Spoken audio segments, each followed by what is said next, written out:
વિધાનસભામાં લગ્ન નોંધણીના નવા નિયમો જાહેર થવાના છે, ત્યારે ગુજરાત બ્રહ્મ સમાજના અધ્યક્ષે તેને લઈને પ્રતિક્રિયા આપી.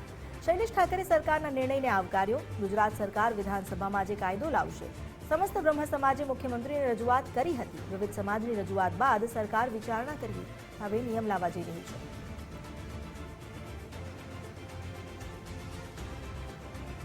સમાજ માટે ખૂબ જરૂરી વસ્તુ હતી અને આજે કદાચ સોલ્વ થવા જઈ રહી છે. આજે વિધાનસભા ગૃહમાં અમને મીડિયાના માધ્યમથી ખબર પડી કે ગૃહમાં આજે આ કાયદો પસાર થઈ રહ્યો છે. તો સરકારશ્રીને અમે એડવાન્સમાં સમસ્ત બ્રહ્મ સમાજ અભિનંદન પણ પાઠવે છે અને અમે આશા રાખીએ છીએ કે આ કાયદામાં સ્ટ્રિક્ટલી મા બાપને અનુકૂળ અને સમાજને અનુકૂળ સારા પરિણામોવાળો આ કાયદામાં જોગવાઈઓ છે એવી આશા સાથે ફરી એકવાર એડવાન્સમાં અમે ગુજરાત સરકારને અભિનંદન પાઠવીએ.